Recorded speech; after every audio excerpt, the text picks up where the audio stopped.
안녕하세요. 드림TV 채널의 세현입니다. 네, 여러분들 이제 아마 여름방학을 맞이해서 지금 임용고시 준비를 하고 계실 텐데 이전과는 조금 상황이 다르게 지금은 코로나로 인해서 대면 스터디가 거의 어려워진 상황이에요. 그래서 오늘은 여러분들께 여름방학 준비를 어떻게 하면 조금 더 효율적으로 할 수 있을지 이야기를 나누고자 두 분을 모시고 왔는데요.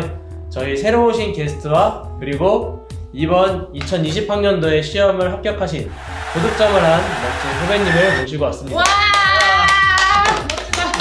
네, 안녕하세요. 2018학년도 서울 임용을 합격하고 현재 서울에서 근무하고 있는 초등교사 정다희입니다. 네, 안녕하세요. 저는 이번에 2020학년도 시험에 응시해서 서울 지역 합격한 서울교육대학교 16학번 백강현이라고 합니다. 혹시 대략 몇 배수 정도로 붙었는지 이야기 가능할까요? 저는 최종에서 0.1배수. 와! 네, 그래서 간단하게 이제 여름방학 준비 방향에 대해서 이야기해보려고 하는데요. 공부하시면서 하루 스케줄이 어떻게 되는지가 좀 궁금해요.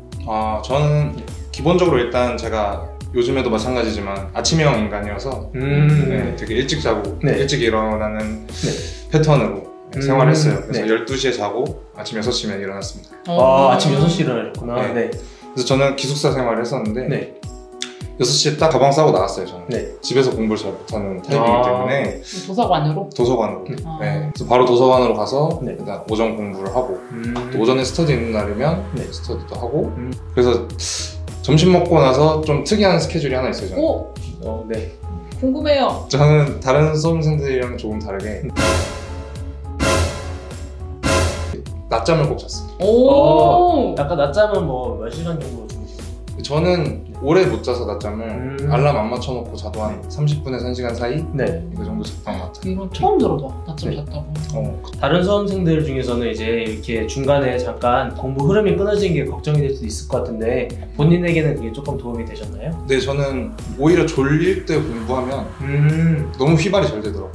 그래서 좋은 컨디션으로 공부하기 위해서 자는 거는 꼭 했습니다. 토요일을 아예 통으로 쉬었거든요. 그래서 이게 되게 학생들 간의 차이인 것 같아서. 그럼 혹시 선생님은 하루 스케줄이 대략 어떻게 되셨을까요? 낮잠처럼 특별한 게 하나 있다면 저는 자기 전에 1시간을 꼭 운동을 했어요. 운동을 해서 이제 기초 체력을 길러야 된다는 너무 떨어지는 체력에 힘이 들어서 1월부터 한 8월 달까지는 계속 운동을 한 것 같아요. 9월 달부터 힘들어서 못하고. 그래서 이게 많았어요. 임고생들 다 같이 운동 많이 했던 것 같아요. 여름방학 이제 시기에 공부를 한 뭐 저녁 9시에서 밤 10시쯤에 끝내고 나면은 저도 다희 선생님이랑 같이 비슷하게 약간 운동을 했었어요. 그러니까 뭐 주변에 이렇게 엄청나게 뭐 힘든 운동을 못하고 뭐 1시간 정도 산책하고 오기 이렇게 했었는데 이렇게 뭐 낮잠을 자든 아니면 산책을 하든 꼭 자기만의 뭔가 그 하루 스케줄 내에서 자신에게 조금 이제 스트레스를 풀고 나름 휴식 같은 시간을 부여해주는 건 굉장히 중요한 것 같아요. 맞아. 방식은 다르지만. 맞아요. 본인이 공부하는 환경 내에서 충분히 자신에게 어떤 휴식 시간이 될 수 있을 만한 스케줄을 하나쯤 넣어주시는 거는 도움이 많이 될 것 같습니다. 뭐 강론, 인강 들은 거, 지난 강론 복습 뭐 이런 것도 같이 병행하셨던 건가요? 네, 본 스터디 시간에 그거는 일정을 다 같이 조율해서 복습도 함께 했습니다. 그럼 보통 이제 하루에 뭐 교육과정, 뭐 지난 강론, 그리고 이제 새로 인강 들은 강론 뭐 이런 식으로 이렇게 한꺼번에 공부를 하셨던 거예요? 네, 맞습니다. 안 그래도 얼마 전에 이제 어떤 수험생분께서 물어보셨는데 이렇게 지난 강론이랑 그 다음에 인강을 듣고 있는 현재 강론이랑 얼마나 병행을 해야 될지에 대해서 많이 궁금해 하시더라고요. 근데 개인적으로 저도 이렇게 강연 선생님처럼 이 여름방학 시기부터는 좀 시간이 여유로워지니까 이제 지난 강론 복습하시는 것도 저는 좀 권장하는 편입니다. 맞아요. 엄청 중요하죠.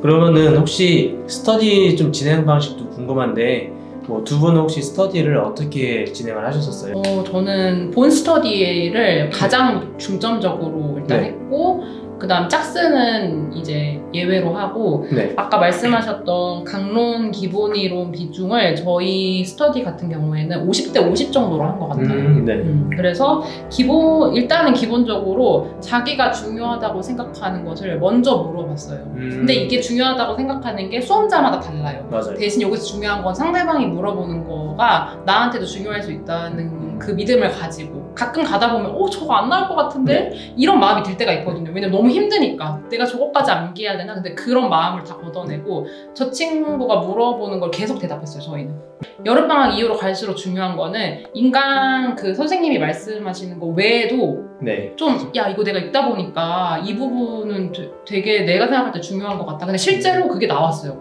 그래서 저 엄청 스터디원의 도움을 많이 받은 케이스. 그러니까 스터디할 때 스터디원이 물어본 걸 꼭 외워라.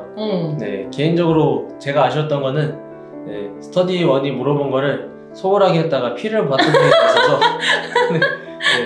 스터디원이 혼낼 때는 서럽게 생각하지 마시고 이렇게 이거 나에게 나중에 도움이 되겠다 하고 외우시면 될 것 같습니다. 저 혹시 뭐 이렇게 스터디원으로부터 뭐 이렇게 아까 이야기하신 것처럼 이렇게 뭐 짚어준 내용들이 좀 시험에서도 많이 도움이 됐나요? 네, 저도 비슷하게 정말 지역적인 부분에서 나온 게 있었는데 저희 스터디원들은 다 맞췄어요, 그거를. 맞아. 이런 게 스터디만의 그 특색이 맞아요. 있어야 되는 것 같아요. 맞아요. 그래서 어느 스터디가 유일하게 막 그 문제를 다 맞고 이런 일들이 생기더라고요.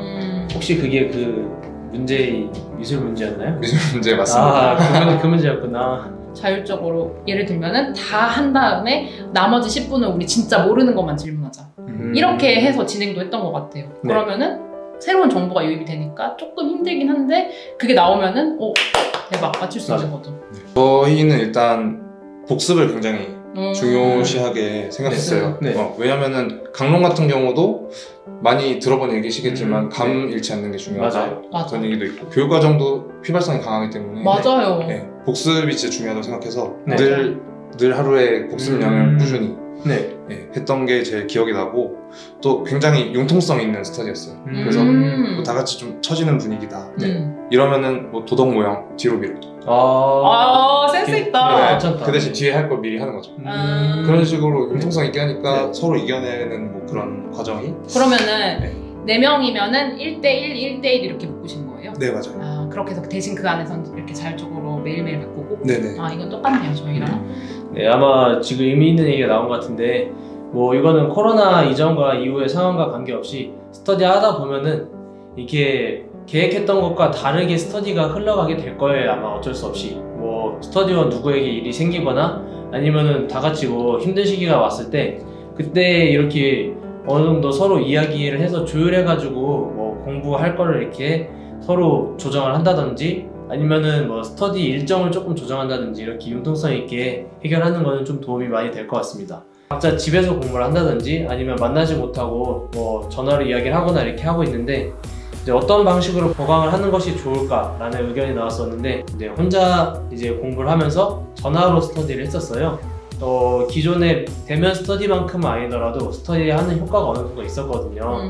대신에 좀 주의해야 될 게 이게 혼자서 하니까 모르는 내용이 나왔을 때 저도 모르게 이게 책을 이렇게 보게 되더라고요. 왜냐면 이 스터디어는 이 내용을 굉장히 답변을 잘하는데 뭔가 제가 못하게 되니까 저도 모르게 습관적으로 이 책에 흘끗 보게 되는 그래서 이 스터디 하실 때는 책을 꼭 이렇게 덮는 습관을 가지시는 게 좋을 것 같고 중요하네요.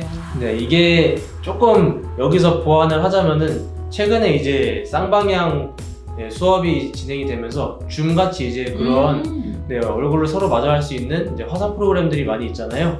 이런 걸 좀 활용하시면 아마 대면 스터디만큼의 효과가 조금 더 있을 것 같아요. 아무래도 뭐 이렇게 아래 내려다 보면은 책 보지 마 이렇게 한다든지 그렇죠. 그렇게 해서 보강하면 좋을 것 같고 저 같은 경우에 이런 상황이 왔다면 이건 제가 실제로 한 방법이기도 한데 저는 주로 이렇게 쓰는 게 나중에 너무 힘들고 팔이 아프고 어깨가 아파서 주로 컴퓨터 앞에서 타자를 많이 쳤던 것 같아요. 그러면 이제 내가 물어볼 것들을 이렇게 타자로 쳐서 질문만 Q&A에서 퀘스천만 딱딱딱딱딱 해서 서로 교환하는 거죠.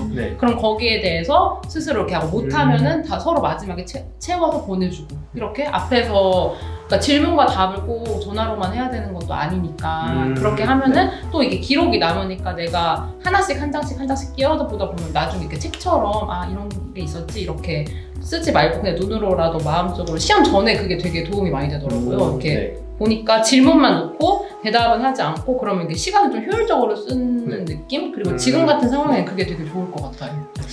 방금 떠오른 생각인데 제가 짝스 할 때 서로 힘들면 물어봐 주는 것도 굉장히 네. 힘들잖아요. 맞아요. 그쵸, 맞아요. 그럴 때 서로 암기 펜쳐온 걸 바꿔서 봤단 말이에요. 네. 되게 괜찮다. 이걸 응용해서 네. 교환 일기처럼 네. 괜찮. 교환 교육과정 부분 하는 건 아. 어떨까? 어. 우편함에 넣는 거죠. 서로. 아. 그러니까 서로 이렇게 만나지 않도록. 네, 그렇죠. 그러면 이제 괜찮다 이거. 네. 비대면으로도 네. 제가 놓치는 부분도 그치. 확인할 수 있을 것 같고. 진짜 괜찮다. 왜냐면 교대생의 특성상 맞죠. 4학년 때는 한 곳에 같이 거주하는 경우가 되게 많잖아요. 네. 그러니까.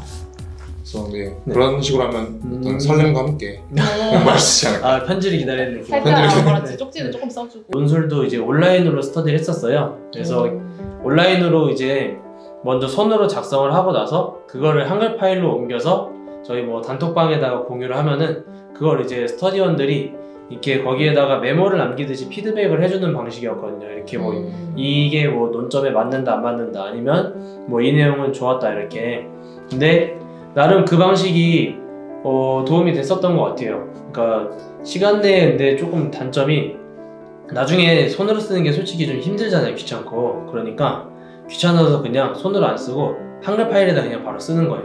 그러고 이렇게 보내버리면 사실상 이게 손으로 쓰면서 다르지. 시간을 관리하는 그런 것도 필요한데 다르지. 그런 훈련이 좀 안 된 그런 훈련이 좀 안 된 상태로 약간 시험장에 들어가려니까 내가 이러다가 60분 내에 못 쓰면 어떡하지 이런 불안감이 너무 심해서 약간 쓰실 때 꼭 아까 제가 책 보고 하지 말라고 한 것처럼 꼭 쓰실 때 손으로 쓰고 한글 파일을 쓰시는 게 약간 네, 일단 아까 말씀드린 것처럼 주 3회 중에 1회 진행을 했고 구체적으로 말씀드리면 저희 스터디 같은 경우에는 좀 일찍 시작한 편이었어요. 논술 공부를. 네. 실전 문제를 풀려고 굉장히 자료도 많이 찾아보고 했는데 여름방학 때는? 네, 여름방학 때. 그래서 교재를 사기도 했고 또 중등 문제 중에서도 교육학과 관련된 거는 풀어봤고 또 블로그 같은 데에서 문제를 내주시는 선생님들이 있으시더라고요. 그런 문제도 많이 풀어보고 했고 그렇게 여러 군데에서 문제를 해서 실전 문제를 많이 풀어봤던 것 같아요. 실전 문제? 네, 실전 문제를. 그러면서 여름방학 때부터 점점 이제 그런 시험에 대한 준비를 했던 것 같습니다. 이거는 저희 스터디는 이제 2학기 개강하고부터 본격적으로 2학기? 2학기 개강하고부터 본격적으로 했고 그 전까지는 그날 논술에 나오는 교육학 있죠. 그거를 100% 잡고 가죠. 좋은 방법이다. 그래서 그걸 잡는 것도 굉장히 전 도움이 됐어요. 그냥 이렇게 뭐 세트나 아니면 책에 써 있는 거 읽는 것보다 제가 고민해서 쓴 거를 그날 완전히 외우고 가는 거는 그 느낌이 다르더라고요. 그래서 그날 하나라도 그날 나온 교육학을 배우고 그리고 다 같이 나누고 그런 식으로 여름방학 때는 진행했던 것 같아요.